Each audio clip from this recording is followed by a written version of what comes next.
Bonjour, bienvenue dans la présentation de ce projet de conception d'un meuble en bois à l'aide de Fusion 360.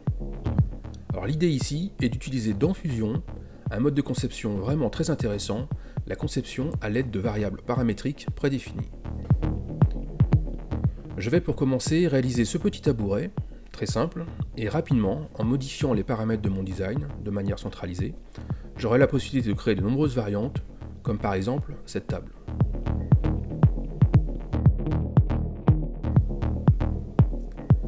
Alors en effet, l'utilisation de variables dans Fusion va permettre de redimensionner chaque pièce de mon projet, mais également de créer dynamiquement de nouveaux composants.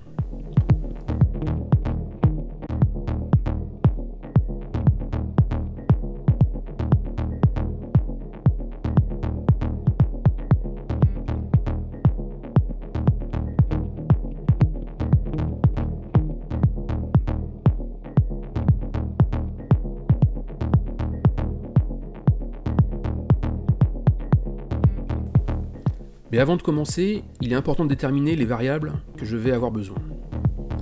Pour ce faire, voici un descriptif rapide du projet qui se compose d'un plateau, d'un châssis.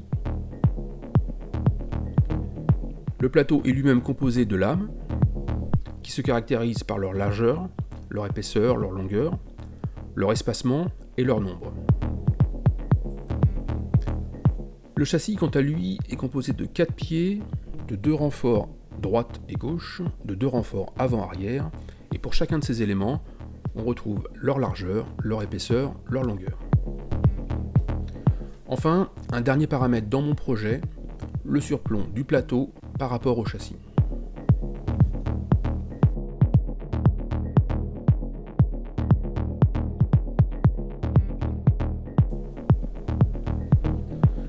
Donc dans Fusion, je commence par créer un nouveau design en affichant la grille que je sauvegarde directement en lui attribuant un nom, mon meuble en bois.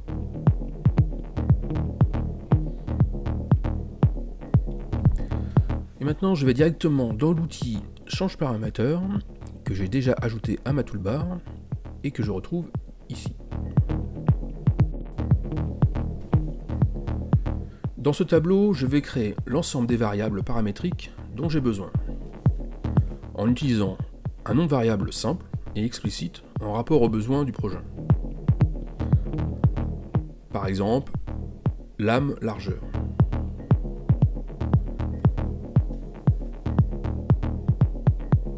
Alors, comme on peut le voir ici, de nombreuses unités de mesure sont disponibles. Moi je reste en millimètres. Et je positionne dès à présent une valeur qui peut être approximative, 140 par exemple. Et maintenant je passe aux autres variables.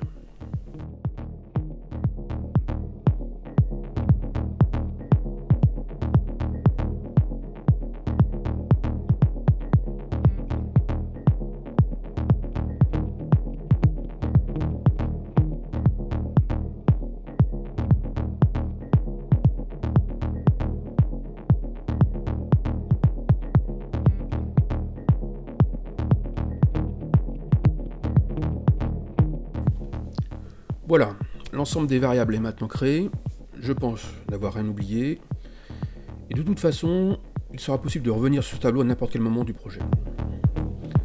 Maintenant, je vais créer les différentes pièces dont j'ai besoin.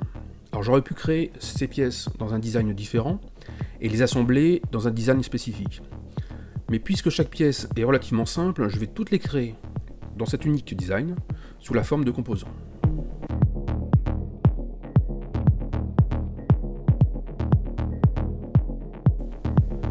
Comme on peut voir, les composants sont créés de manière hiérarchique. En effet, un composant peut contenir d'autres composants. Le premier composant s'appelle plateau, dans lequel j'ai créé un autre composant, lame. Un autre se nomme châssis, dans lequel on trouve un pied, un renfort droite-gauche et un renfort avant-arrière. Pour le moment, je ne crée qu'une seule instance de chaque pièce. Ensuite, je sélectionne le composant que je souhaite créer, la première lame, et je crée un nouveau croquis dans lequel je dessine un rectangle. chose très importante ici, j'utilise les variables paramétriques en appuyant sur le L de lame pour sélectionner la largeur de la lame et sa longueur.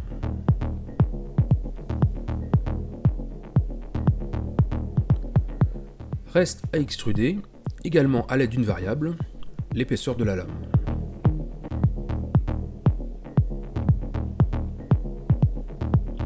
Je rajoute maintenant une texture pour rendre l'objet plus sympathique.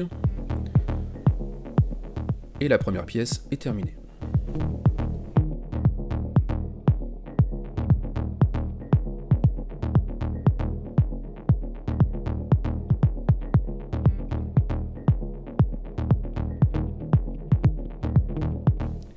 Voilà, l'ensemble des pièces est créé. Je vais maintenant les dupliquer à l'aide de la fonction copier-coller de composants.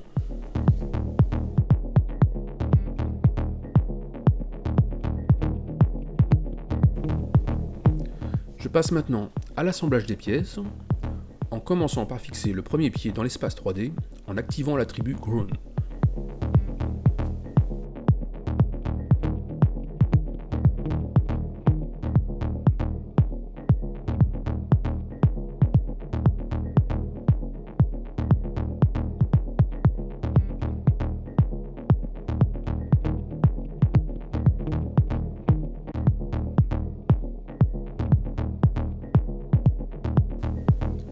Le châssis est terminé. Je vais maintenant créer le plateau en dupliquant la première lame. Et pour cela, j'utilise la fonction rectangular pattern.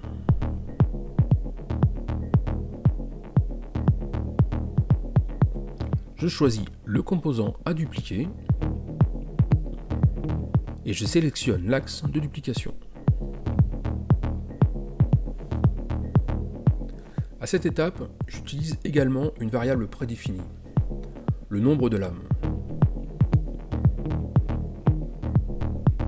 J'ai bien maintenant 4 lames. Et pour la distance de duplication, je sélectionne le mode spacing, qui correspond à la distance entre les objets. Et cette distance est un simple calcul qui utilise deux variables. La largeur de lame, plus l'espacement entre chaque lame.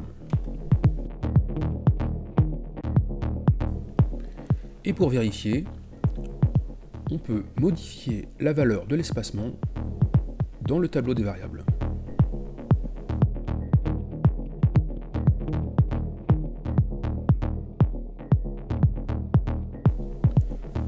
Il reste maintenant à assembler le plateau sur le châssis. Et pour cela, je vais commencer par mettre la première lame en ground, afin que l'assemblage gravite autour de ce composant. Et je libère le premier pied, unground. Alors l'assemblage consiste donc à faire coïncider le coin du premier pied avec le coin de la première lame. Mais ici, j'utilise également des variables. Le surplomb du plateau en X et en Y.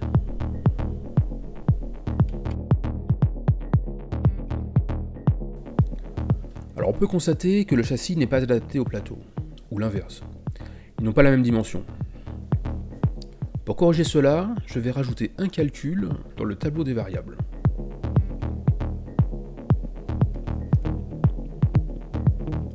Alors on peut dire que la longueur des renforts avant et arrière correspond à la longueur d'une lame moins l'épaisseur des pieds fois 2 moins le surplomb fois 2. Les renforts avant et arrière sont maintenant à la bonne dimension. Si je modifie la longueur d'une lame, les renforts s'adaptent automatiquement. Pour les renforts droite-gauche, même ajout de calcul dans le tableau des variables. La longueur des renforts droite-gauche correspond à la largeur d'une lame, fois le nombre de lames, fois le plus l'espacement entre les lames, fois le nombre de lames, moins 1, moins la largeur des pieds, fois 2, moins le surplomb, fois 2.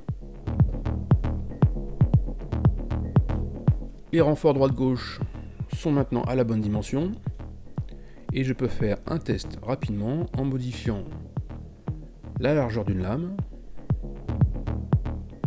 l'espacement, le surplomb. Voilà, le projet est maintenant terminé. Il a permis de concevoir ce meuble, de vérifier son design, sa faisabilité, et surtout de mettre en œuvre les variables paramétriques dans Fusion.